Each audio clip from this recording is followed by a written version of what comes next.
Good morning. It's coffee time with God. Amen. Hey. Our gospel reflection for today, Jesus heals many people, taken from Luke 4, verses 38 to 44. Let us pray. Come, Holy Spirit, I need you. Come, Holy Spirit, I pray.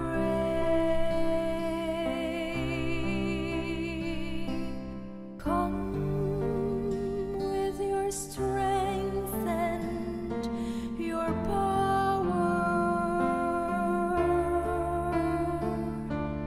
Come in your own special way. Come like a spring in the desert. Come to the weary of soul. Oh, let your sweet healing power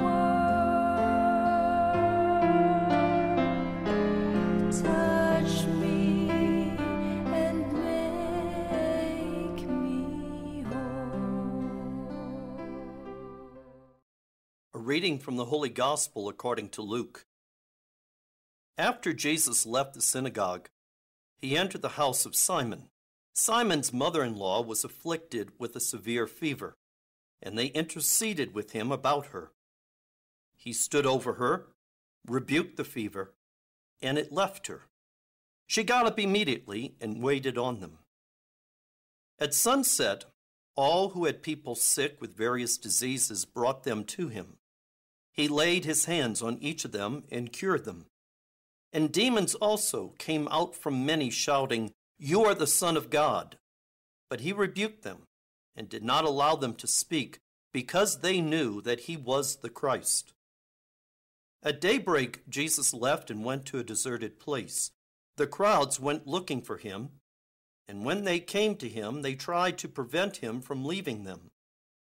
But he said to them, "To the other towns also I must proclaim the good news of the kingdom of God, because for this purpose I have been sent." And he was preaching in their synagogues of Judea. The Gospel of the Lord. Praise you, Lord Jesus Christ. Jesus left and went to a deserted place. Okay. Bakit yun? Kasi dito, pinakita dito, no, ang busy-busy, no, yung nagpapagaling siya, parang daming tao. Jesus, Jesus, mga ganun, tinatawag siya. So parang busy-busy talaga. So ngayon, napansin ko talaga na kahit na ganun ka-busy si Jesus, meron talagang siyang time to pause, no, to pause and pray. Palagay ko nagpunta si Jesus dito sa deserted place. Nag-pray siya. So parang nakakatuwa na tignan na pinapakita din ni Jesus dito na kahit sabihin mong Son of God siya, hindi siya nakakalimot magdasal. No, lagi pa rin siyang humihingi ng grace, no, kay God. Sa end naman, na kahit okay na sana siya doon, masaya na doon, no, maraming natutuwa sa kanya, kailangan pa rin niyang umalis. Kaya sinabi niya dito yung purpose niya na hindi lang kayo ang kailangan kong puntahan, marami pa ibang tao. So yun yung feeling ko na yung ano ni Jesus na care niya sa mga ibang tao at saka yung humihingi siya ng tulong din kay God. Sinabi mo, yung pagpunta niya sa deserted place, it is a time na siguro inisip niya yung parang balik niya yung purpose na hindi siya mawawala sa purpose ng kanyang ginagawa Amen. at humingi ng tulong at magpasalamat sa Diyos Ama. Gaano man siya ka-busy, napakita rito, di ba? Na talagang simula pa lang nag-umpisa na siya magpagaling, lahat na madaanan niya, nadaanan yung mother-in-law. Ayun. Tapos nagpalayas pa ng mga demonyo. So, ang dami talaga niyang ginagawa. Ang sa akin naman, purpose. Importante talaga yon. Bakit ba tayo tinawag ng Panginoon? Bakit tayo nilalang? So, God has a purpose, unique purpose for all of us. Iba-iba yon. So, importante ngayon, while we are journeying, simula bata, importante talaga na alam mo bakit ka nandito. So that when you continue to journey in life, kahit na mahirap, basta alam mo na ginagampanan mo yung purpose mo, nawawala yung pagod. Yun. So yun yung sa akin.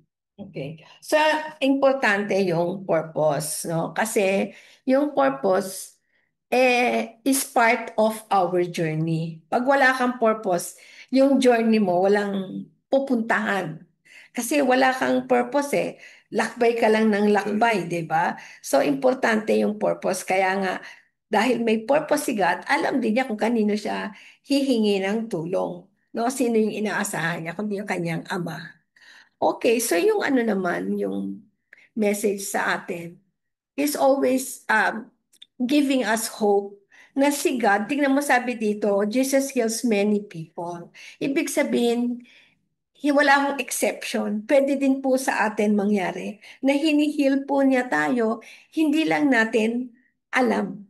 Hindi lang natin nare-recognize. Kasi ang akala natin, minsan pagka may sakit, yung sakit physical, hindi lang physical eh. Minsan yung stress, yung worry, sakit na rin yun eh. Kasi pagka ikaw eh, isang magaling na tao, yung ma-healthy ka, pati yung isip mo, yung pananaw mo, eh healthy din. So kasama yun sa healing miracle na binibigay sa atin ni God every day. No, every day. Bakit ko sinabing every day? Kasi sinabi niya dito na ang purpose niya para pumunta sa iba. So wala siyang iniiwan na tao. Lahat pinupuntahan niya. So parang message talaga sa atin na huwag tayong mag-alala na hindi tayo pinapakinggan ni God. Pupuntahan niya po tayo. Lahat po tayo pupuntahan tulad ng ginawa niya dito. Basta lagi lang tayong magtiwala at manalangin and then let God heal us or let Jesus come to us in His perfect time. Hindi naman pwedeng sabay-sabay lahat yan. So may time po si God and He knows the perfect time to heal us. Amen. Ito yung magandang message ni God sa atin to. Especially tayo na medyo nag-iisip na rin tayo, bakit ba ako nandito sa mundong ito? So it is important that we know that God has called us, sent us, and God has a purpose para sa atin. So importante yon. Kasi pinakita rin dito ng ating Panginoong Hesus na lahat ng ginagawa niya ay talagang naayon dun sa purpose niya. In fact, pagka pinigilan siya, di ba? Sabi, sana huwag kayong malis. Sabi niya, it is for this purpose that I have also to go dun sa ibang place naman para yung iba naman makinabang. Dito, para pinapakita ni Jesus na talagang there will be no wasted time. Tapos pinakita rin ni Jesus dito na meron siyang isang tinitingala na parang sa kanya sa sumusunod, sa kanyang Ama, sa ating Diyos Ama. At tayo naman, dahil binigyan na ng authority si Jesus, siya na ang ating sinusundan. So lahat ng mga kailangan nating gawin, Jesus has modeled it for us. Susundan na lang natin yon. Tayo, di ba? Ako, personally, sa dami ng ginagawa, kasi habang naintindihan mo, the more that you need to expand, the more that you need to level up dun sa ating ginagawa. Because ang dami-dami talaga ang mga taong nilagay ni Jesus dyan para ating pagsilbihan. So we need to know our calling, our purpose, and then sino ang ating hihinga ng tulong so that we will be able to accomplish kung ano yung ating mission. Kami, ang response namin talaga, while we are serving in the church, or even dito sa family, lahat ng duty namin, even sa aming work, ang response is always remind yourself of your purpose dito sa mundong ibabaw. And do not waste so much time because there are many people who are waiting for us na nangangailangan na ma-proclaim sa kanila or marinig nila yung gustong ipahatid ng ating Panginoong Jesus. Ako naramdaman ko yon, ano? While we are in the commission of the family, ang ating mission talaga is to accompany family so that kahit nasa hirap ng kanilang mga pinagdadaanan, kapag sisimula ng buhay pamilya, napakahirap niyan. Sabi nga natin, di ba, it is already a miracle na every year nalalampasan nila yung journey nila na punong-puno ng mga trials and sufferings. But in the end, yung iba nakapag-celebrate ng 50 years, yung iba 25 years. So, talagang nakikita natin that God is really working through us. Tayo. Amen. Ayun. Okay, so again, see you tomorrow here in Coffee Time with God. Amen.